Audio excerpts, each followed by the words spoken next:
Welcome, everyone, and thank you for joining today's Career Coaches Insight webinar, Build a Resilient Career, Define Your Brand, and Expand Your Career Options with career coach and UCLA alum, Susan Chang.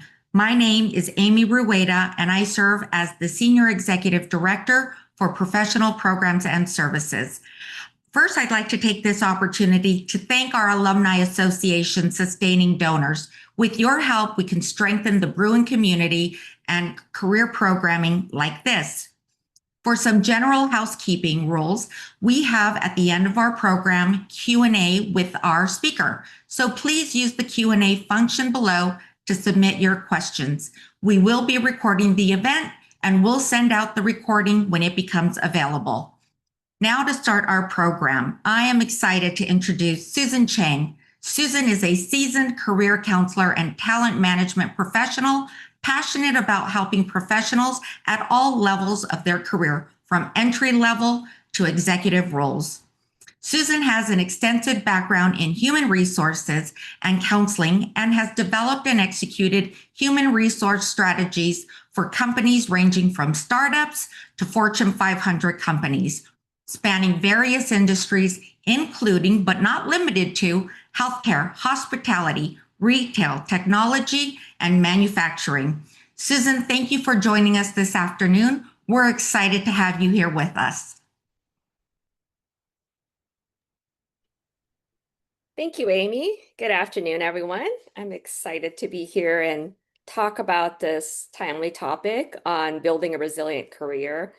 And we're going to, as Amy mentioned, we'll have plenty of time for discussion afterwards. So feel free to take some notes on what questions you may have for our discussion later. I'm going to go ahead and just take a moment here to share my screen. Okay. So let's go ahead and get started here. Here's kind of what we're going to talk about today. First, we're going to talk about how do you really define your strengths and your personal brand. Take some time to reflect on the areas that you want to build your resilient career around. And then how do you effectively differentiate yourself around that area of expertise? And then we're going to talk about how do you can begin to explore and test different options that may be available to you. And then as you're testing and learning from those things, how do you continue to grow your brand and expand on the areas of growth for yourself? And then we're going to talk about how do you leverage and build your network and commit to continuous growth to ensure that you stay marketable in today's world. So let's dive right in.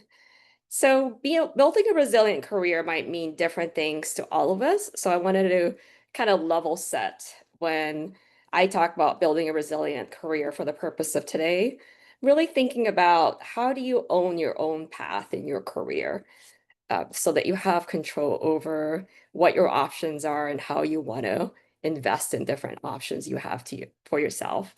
So having a career that you're able to continue to grow, that adapts and thrives in the face of change. One thing we know about today's environment, that it's changing at a very fast pace. So in order to stay marketable and keep up with that, it's also important that your career is able to be resilient and there's enough options for yourself that you are able to be nimble and move and adapt in the face of those changes.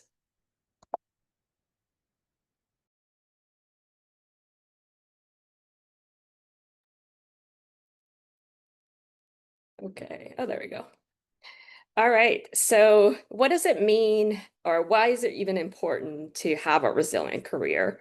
So as we talked about today, one of the most valuable skill sets is really the ability to adapt quickly so that you can keep up with all of the different things that are going on in terms of the speed of change, whether it's technology, whether it's the skills that are needed to be ahead of the curve. And part of that is also being able to create and stay open to opportunities that are available for you. And then, as I mentioned, kind of intentionally growing your skills so that you're anticipating, the areas that you need to be kind of in the skill sets that are coming up in tomorrow's environment. So here's a couple of statistics I want to share. There's lots of trends out there and it's constantly evolving, but a couple of things in terms of the impact on the importance of having a resilient career is that there's now more workers than ever pursuing self-directed or alternative work paths to make sure that they stay relevant, and in some ways also to build different sources of income as well. And then a second trend is that small business acquisitions have reached an all-time high and they continue to rise. And then this is probably not a surprise to any of us, but AI literacy is the fastest rising skill across all industries. So everyone is dealing with how to implement AI within their industry. So what does that mean in terms of industry trends? So some growth industries currently are healthcare, clean energy, and logistics. And some industries that we're seeing some slowdown in are in technology, video game, federal government, as we know in terms of the changes recently, and then the retail industry as well. But when we talk about building a resilient career, part of that is how do you really make yourself marketable across industries so you're not so caught up in these industry trends and what's going on as well. So you're marketable for multiple industries. So for example, if you work in technology, even though the technology sector is slowing down with the AI trends out there and every company being a technology company to a certain extent, how can you market that and how can you make sure that you really kind of are prepared for those opportunities across industries? So when I was preparing for this topic, one book that I read a while back kind of came to mind, and it's called Forever Employable by Jeff Galthuff. And some of the principles we're going to talk about today are ones that are also talked about in more detail in the book as well. But the simple kind of key things that come out of the book is first pick a domain. So think really about what area of expertise do you want to be known for? How do your skills, your experiences, your values, how do they set you up different from, in a certain area that you want to be known for? And then once you have that narrowed down, how do you continue to gain expertise in that area and claim a name for yourself in that area? And then from there, how do you build a business around that, right? And that's not necessarily if you want to be just an entrepreneur, but how do you build a career that really kind of keeps working for you, right? Is it even if it's a more stable kind of full-time employment, that you can really kind of make sure that you have the skill sets to be full-time employable. Or if you want to venture into other things as well, what does that look like? What are all those options for you?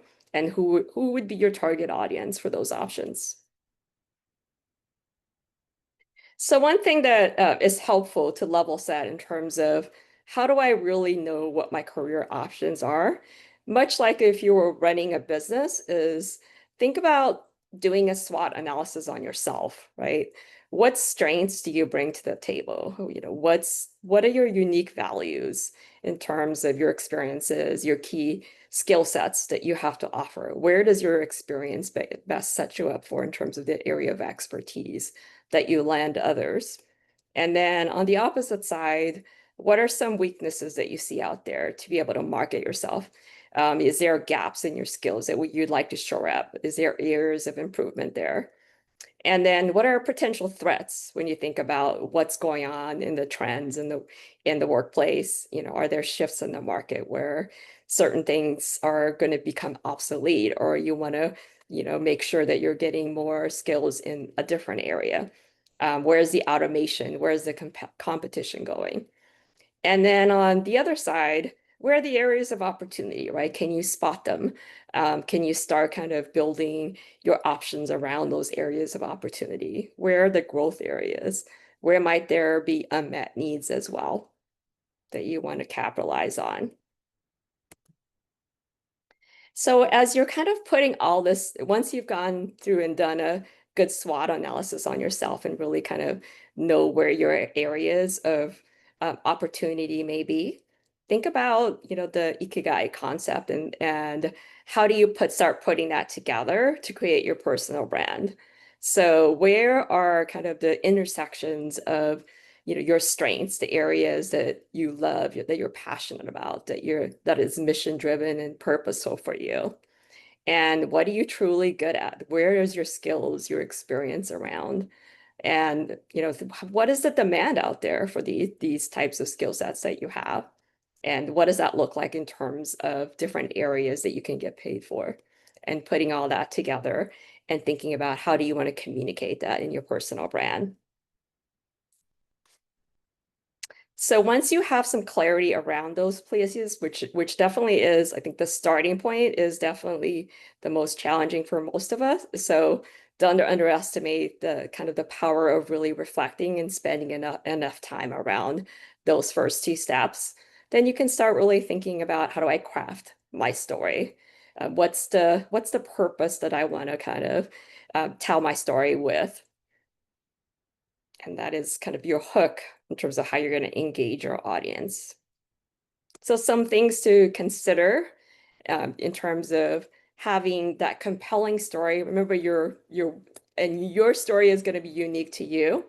So you want to think about does it solve a real problem out there? Does it share your wins and losses, right? Does it make you seem personable and authentic? Is it practical and relatable to others? Is it focused enough where people kind of understand the expertise and what they would want to go to you for? And does it connect emotionally with the listener? Are they going to want to listen to you? And then you want to think about who your target audience is. Are you telling the story in the language that they speak in? Are you speaking to what they care about? And then I think I want to emphasize the importance also once you kind of have some idea of areas that you want to, your options and areas that you want to kind of experiment with in your career, start taking action, right? A lot of times people hesitate and, they don't feel like they have enough clarity around it or they have enough confidence around being able to take that action. But think of what experiments you can take in terms of, small steps that you can take early and often, right? And that you can learn from and be able to build your momentum around. So whether that's like experimenting with a side gig, taking on a small project, doing some different things like, hey, who can I run this idea by that maybe is in this space that can give me some feedback? So think of different ways that you can start taking action. And that leads to the exploring and testing career options. And this will kind of really show where the market is for your different options, right? So as I mentioned, don't wait for clarity. You're going to get more clarity as you try things out. So if you wait for it to be perfect, so to speak, or for it to feel good enough, it's going to be a long process, and you're not going to get the learnings that you will from just trying it out once you have a little bit of structure around it. And then, as I mentioned, try low stake experiments, right? You can start with gigs. You can look at volunteering work. You can look at, who can I reach out to learn from? What are side projects that I can take? Things like that. And then just really reflect on what energizes you and where your strengths can get noticed and what learnings do you get from your experiments along the way, and how are you going to kind of input that into the next phase of your experiment. And so as you gain clarity, think about how you want to grow your brand intentionally and in a consistent way, right? So where are you going to gain visibility? So think about where your audience is at, and how do you speak to your audience, right?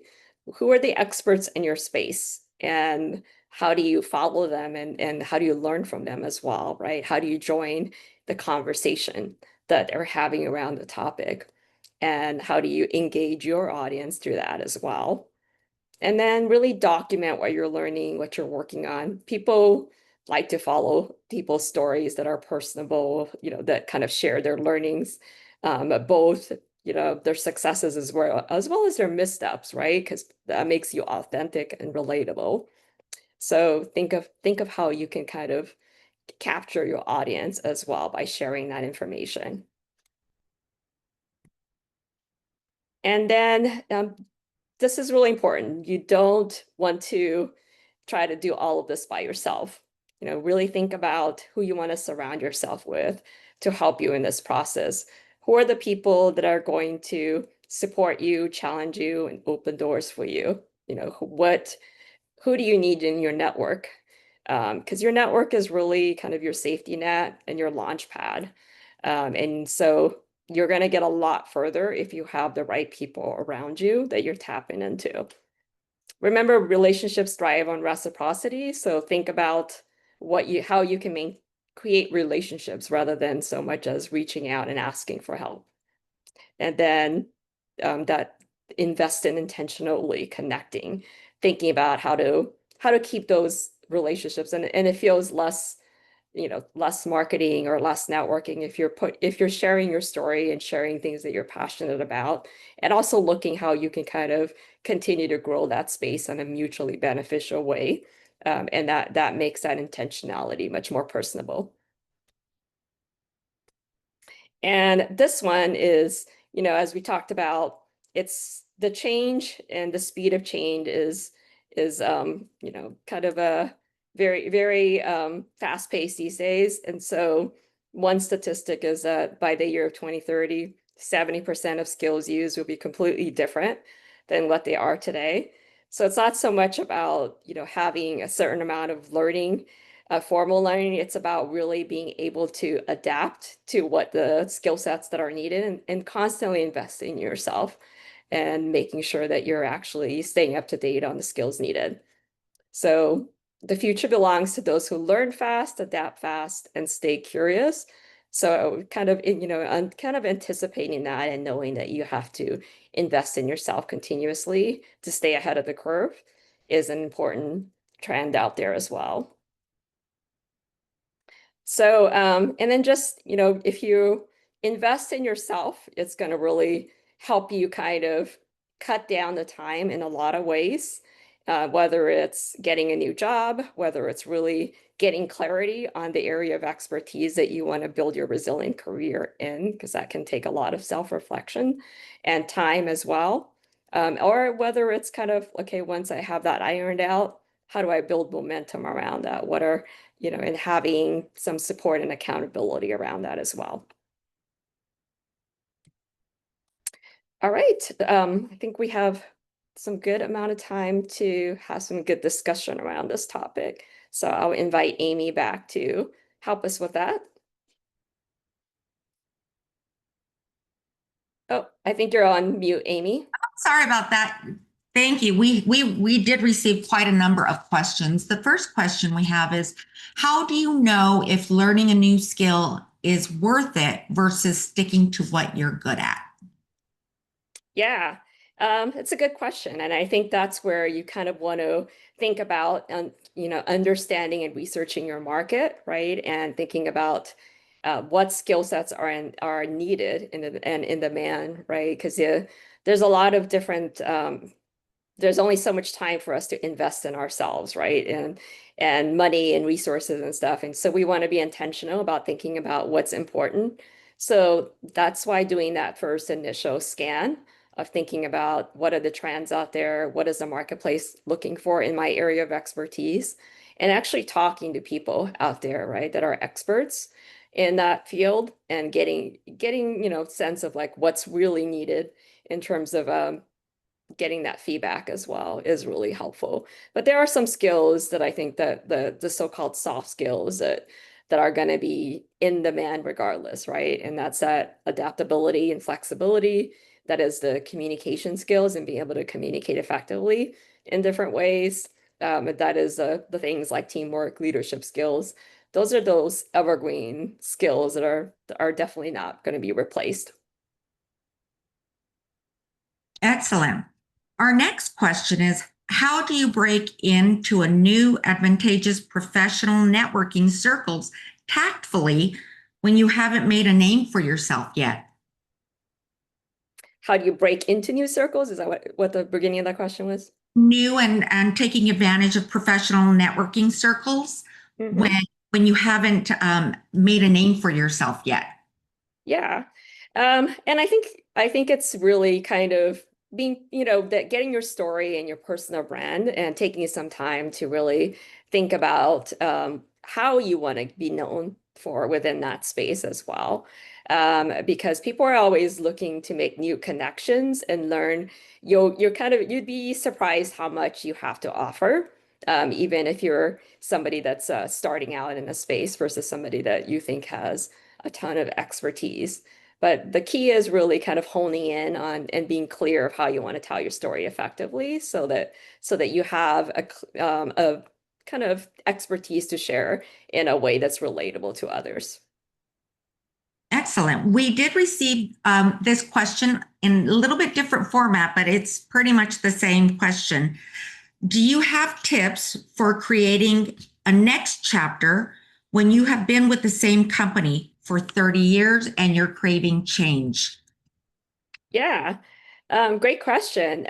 Yes. I mean, I think first of all, you want to understand your company's culture and what's important to them, and really also understanding who your mentors and who your sponsors are within the company, right? So you can seek some different levels of feedback from different people in terms of where the company is going in the areas of interest to you, and getting some candid feedback as well from people that know you and the work that you do on what opportunities are out there. But part of it also is with the trends out there, think of how that is affecting your space. Where are the opportunities within that you can kind of start researching and start offering ideas and options around? And, how is AI impacting the work that you do as well? How can you kind of make sure that you take that into consideration as you're suggesting different career options for yourself? Excellent. The next question we have, what sort of career resiliency strategies do you have for someone more near the tail end of their career versus just starting? Yeah, absolutely. I mean, I think it's your purpose and what you want to achieve in different stages of your career. I think it's important to reflect on that. Like, what's important to you? What are your values? What are your priorities right now in this stage of your career? And, starting with that will really help you hone in on what does that look like in terms of the type of work and the quantity and how you want to do the work as well, right? All those things are really important in the environment that you want to be working in. And with that, what is all of that expertise that you've had? Also, how does that fit in terms of the type of purpose that you want to have in this stage of your career? Excellent. Thank you. Next question. How do you know if learning a new skill is worth it versus sticking to what you're good at? Mhm. Well, I think you have to think about like sticking to what you're good at. Is it because it's what you want to stick to? And is the marketplace, kind of, is the demand there gonna still be there?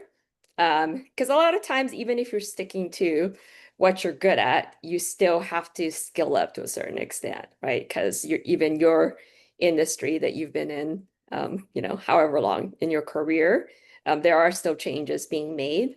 So if you want to stay ahead of the curve within your own industry, you still have to think about like, what is it? What are the trends? Like, where's the demand going? How is AI shaping my industry? Things like that in my profession. So when you think about those things, and how you can adapt and be more productive within those trends, you will find out like what is worth investing in and what's not, whether that's within your own profession or whether that's venturing out into other areas as well. Thank you. Our next question, we've had a couple that are similar to this. So, when it comes to telling your personal brand story, what are the most common mistakes you see people make? Yeah, I think the most common things that I see people make is that not investing in enough time in self-reflection so that they don't have clarity on those different areas that I mentioned, like what is really important to them, right? What are their priorities and non-negotiable when it comes to their values? And then really, how does that tie into like the mission that they want to be around, right? And if they're applying for a job, then are they looking at the mission of the company and being able to relate to that? If they're talking about like entrepreneurship, how does that tie into the mission of their new company? And so really making sure that the work that you're driven to do and that you're talking about is you really lead that with purpose and you've done enough work in terms of being able to talk about how you differentiate yourself within that work. Wonderful. I think I saw a hand go up. You're welcome to join the conversation if you'd like to ask your question.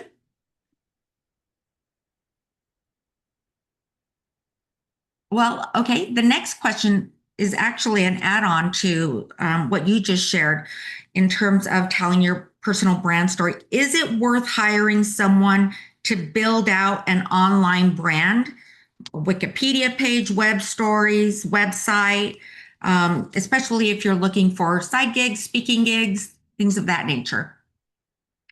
Yeah, I think that goes back to kind of first of all like knowing who your audience is and your target audience and then what ways that target audience wants to be engaged, where are they at, where do you find that target audience?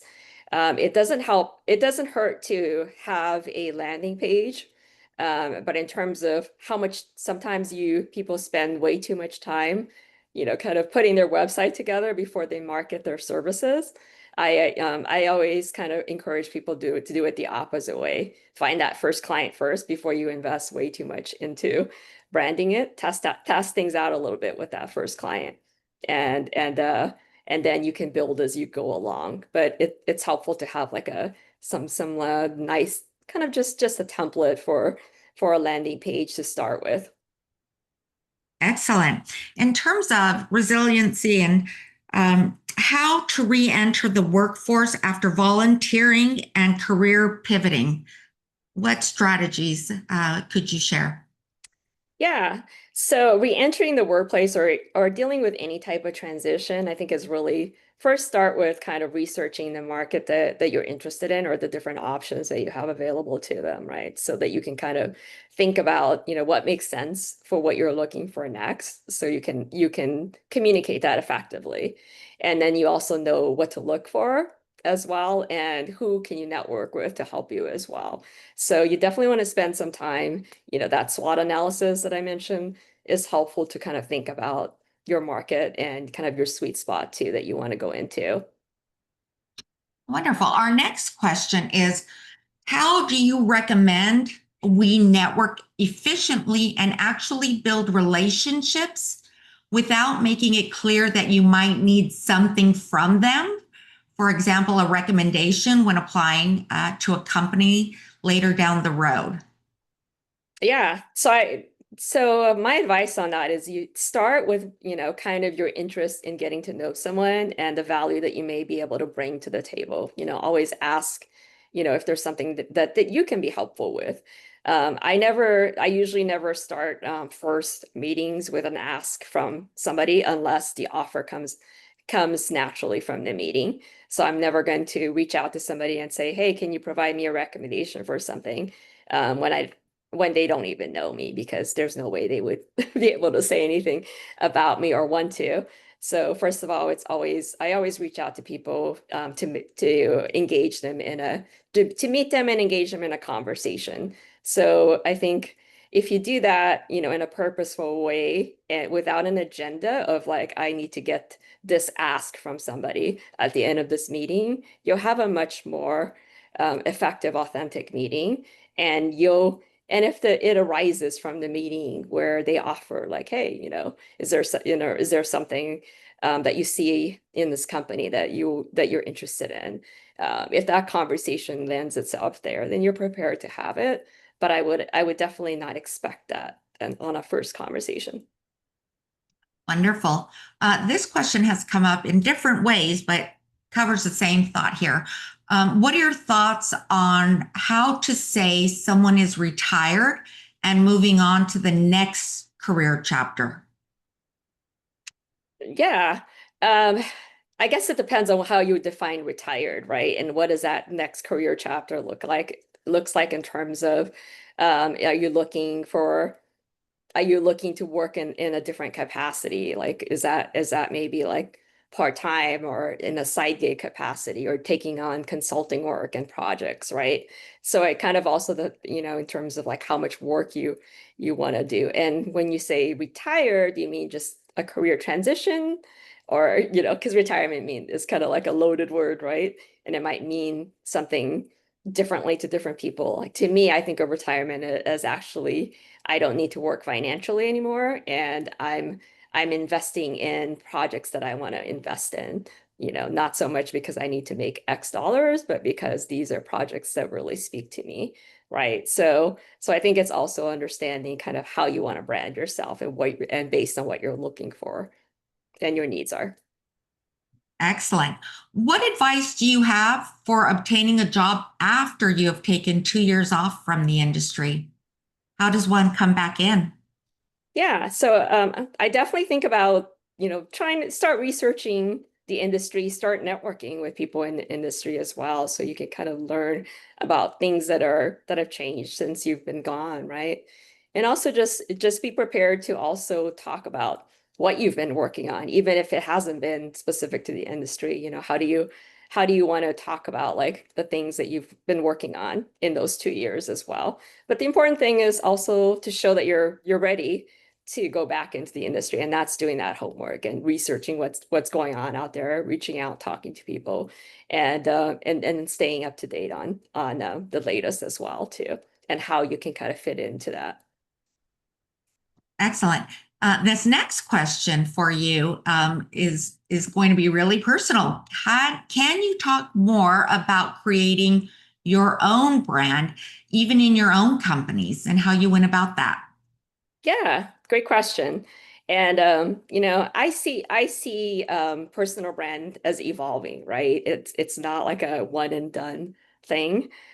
So, I think I started branding myself differently, but also, my key values, my key mission hasn't changed, even though if you kind of follow my career trajectory, it may seem like I've had a lot of different careers, right? Because I've been a counselor, I've been a social worker, I've been in the corporate world, I've been in higher education, I've worked for myself, I've consulted, trained, developed all kinds of things, right?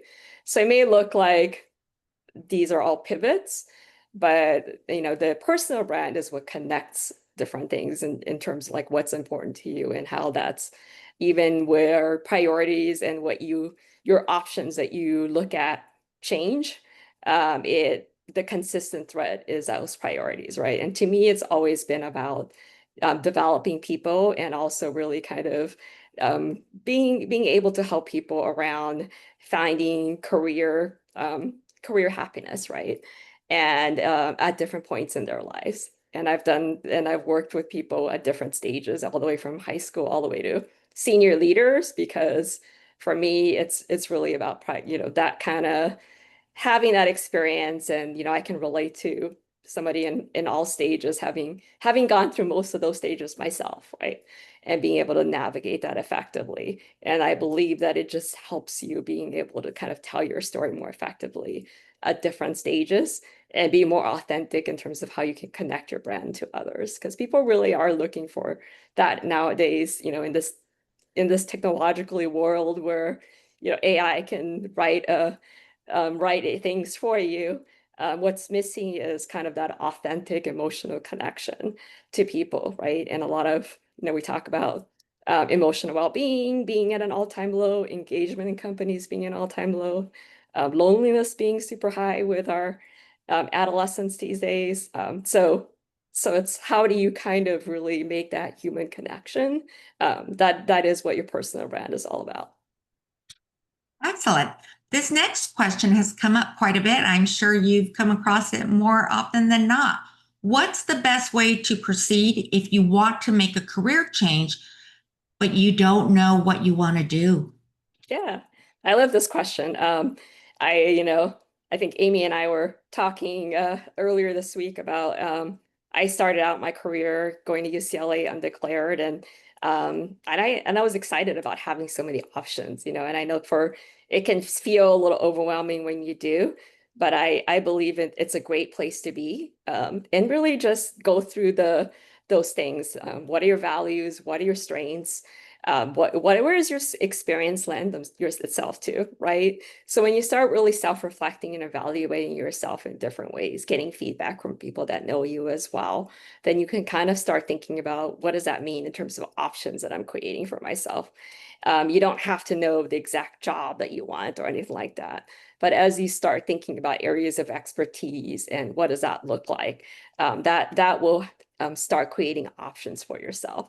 And, you know, and don't, again, invest in yourself. Don't be afraid to ask for help. When I started, you know, it was always easier for me to reinvent myself when I changed careers. But when I kind of took the leap to work for myself, I was like, you know, I could use some help here. And I definitely invested in myself a lot, right? Got, you know, I did my own coaching. I did a lot of training and certifications and skilled up in different ways as well. And you know, and it saved me a ton of time in terms of having to do it all by myself. This next question, very timely. My field is experiencing drastic cuts. Where do you see jobs being available, and how do you transfer skills to provocate sector? Probate the sector, sorry. Oh, okay. I was like, what sector are we talking about? So wait, I'm trying to see if I understood that question clearly. So, how do you market yourself for a different sector? And probate meaning like legal probate, or I'm not sure if I understood that correctly. In essence, where do you see jobs being available? There's drastic cuts happening. What are some of the new trends and industries that are surfacing where someone can transfer their skills? Yeah, I think there's as kind of when we were talking about skills and industries and trends there, you know, there are some industries that are in growth mode, but I would also think about what are the skills that are in demand, you know, across industries as well, right? And it might be multiple industries because you don't want to be completely tied to one industry because as you know, as we talked about in that slide, you know, times change, right? You know, we had some times where technology was in boom, right? Right now it's trending downwards, but so those trends will change. But what are those skill sets that you really want to brand yourself around, and continue to optimize and skill up in that you can to give you that to keep you in demand, right? So you do need to kind of really do your a little bit of homework on that piece as well to think about what are your skills currently, and how does that map out in terms of industries that you could be working in. And sometimes people really kind of limit themselves in terms of thinking like because my skills are in technology, I'm only limited to technology. You're not, obviously. And I've always looked at myself in my career. I've worked across a ton of industries because I could always speak to how my skills would translate to another industry. You know, what is that common language? How do you translate what you did here into what you can do there? And being able to translate that is how you talk about transferable skills. Wonderful. Next question. How can you use LinkedIn in different ways to advance in your career? For example, networking, branding, etc. Yeah, there's a ton of ways to use LinkedIn in those ways, right? You know, and you'll get the more interaction you have with LinkedIn, the more you'll get out of it. But some of that it definitely takes some time and investment in it. So first of all, you want to really think about as you think about your personal brand, you know, how do you kind of rebrand your LinkedIn to speak to that? And also think about how you want to speak to your target audience in terms of what you want to do as well. And then start really networking, right? Look at who are the experts in the space that you want to be in, right? And make sure you're following them, join conversations that they're having, you know, stay abreast of with what's going on, right? And where do you want to invest in yourself in those areas as well, and thinking about that, and start commenting, start engaging in conversations, put out your own post that kind of shows your area of expertise around that area, comment on other people's posts that are experts in that area as well. So there's a lot of different ways to kind of increase your visibility around that brand, but you want to think about doing it intentionally and what message and what brand you want to be focused in on. Excellent. You're going to really like this next question. How can a career coach help? How do we know that the career coach is a right fit before investing time and money in their program? Yeah, good question. I mean, I'm a career coach, obviously, but I also work with a ton of career coaches, right? And I think part of it is a lot of people come to me and other career coaches when they've tried everything else and they feel like, I'm really stuck. Um, which is fine because, obviously career coaches are experienced to deal with that. But the best time to get help is when you're kind of you're able to have more options to yourself, when you already have a job, and you're kind of expanding your options, so you have a lot more leeway and things like that. But like with anything, it's the career coach is kind of like a partner, right? And somebody to help you, kind of help you think through things, and help you create options for yourself as well, depending on what stage you are in your career search. And you have to feel comfortable with that person, right? And being able to, because a lot of the work happens with how much you're willing to share and put yourself out there too, because self-reflection, is can be very vulnerable, right? So you want to make sure that you're comfortable with whoever you're working with as well. Just curious, do most coaches do an interview session to see if there's a mutual match? How does that work when someone is engaging with a career coach for the first time?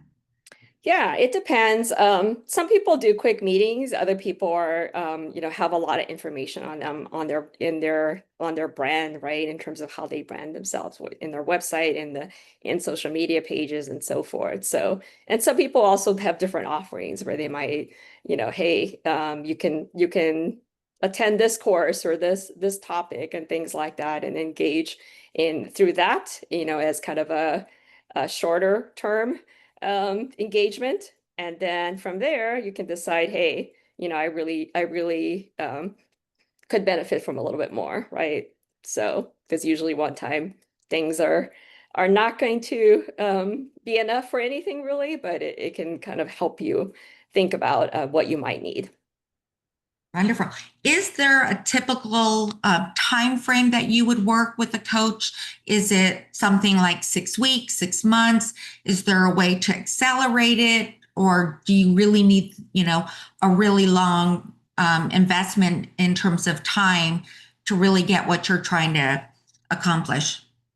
Yeah, I mean, it's so much of coaching is dependent on you, right? Because it's about helping you, kind of getting unstuck, helping you getting moving forward, helping you kind of have that transformative experience where things getting clarity on different things as well, right?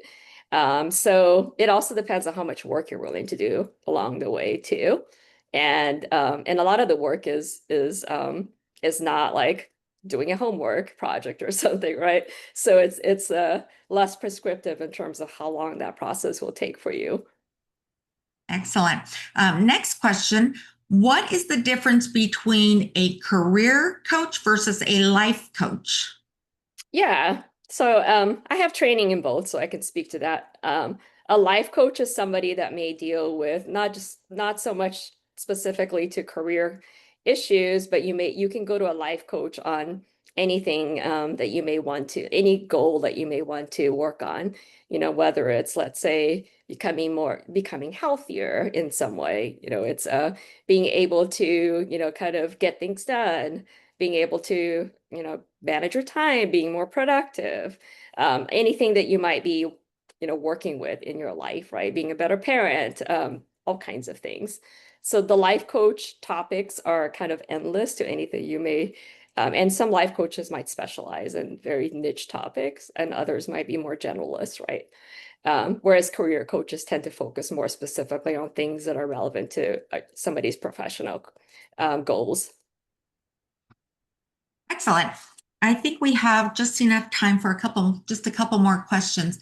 Do you have any tips on how AI can be used to help roadmap potential career trajectories? Yeah. I think as you kind of do your self-reflection exercises or take some different types of assessments on yourself, right? In terms of like I've actually, done a ton of those myself because since I'm a certified coach in a lot of different ones, but a lot of them can be helpful to get to know yourself better, right?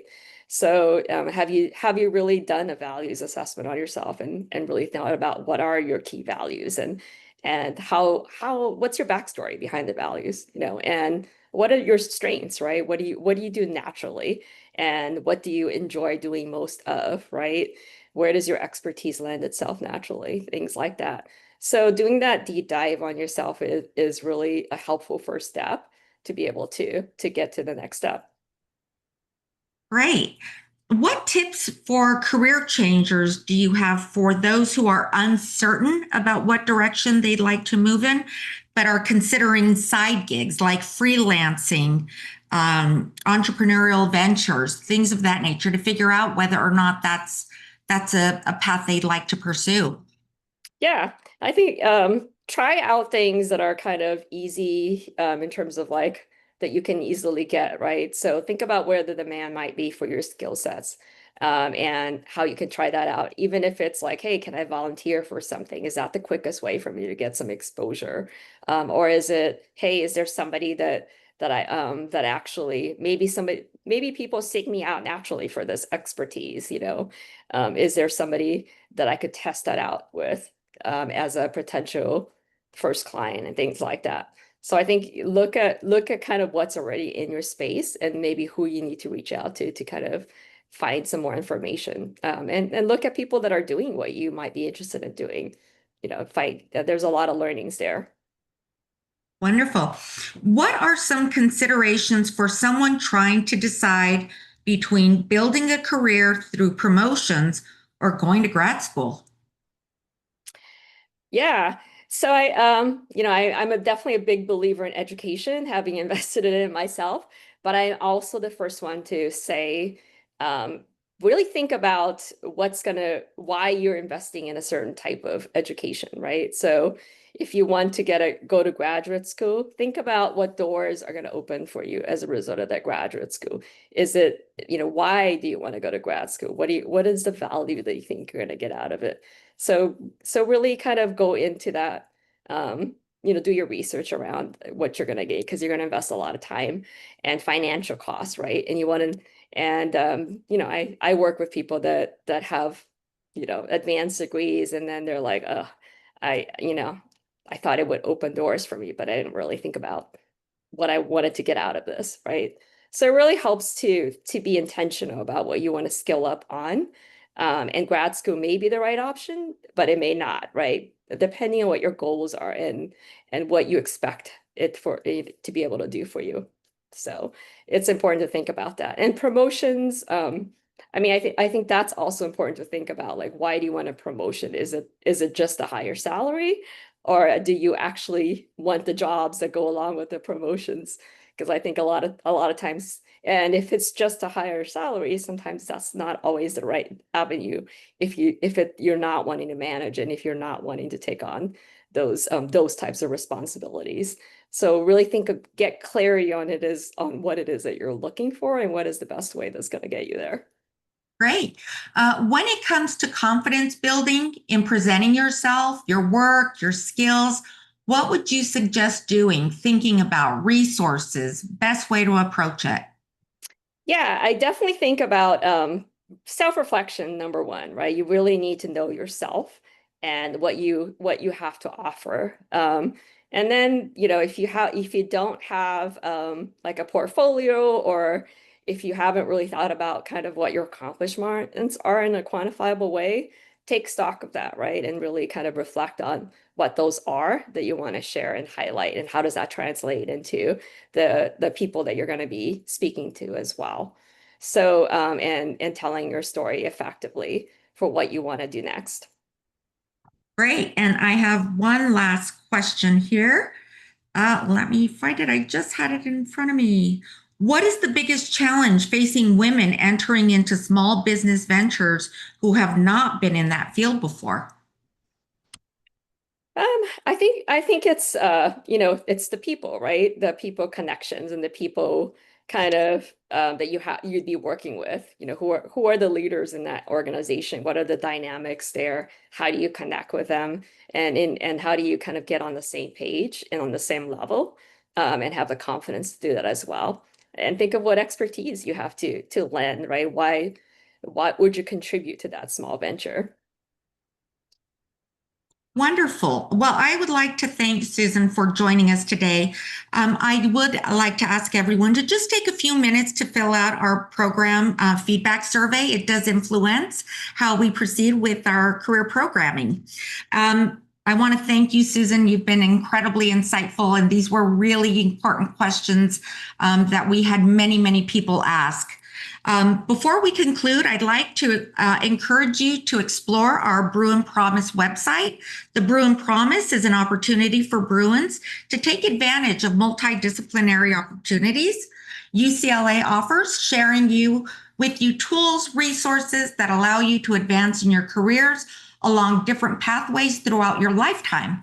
I would also encourage you, if you haven't already, in the chat link, you will find the next RSVP for our next session called Working It Out, Attachment Trauma, Healing and Growth in Your Career and Everywhere with career coach Jim Hort. That will be taking place on Thursday, May 22nd. And rather than the noon hour, that session will be offered at 6 p.m. So please register today, and thank you all for joining us. Go Bruins. Thanks, everyone.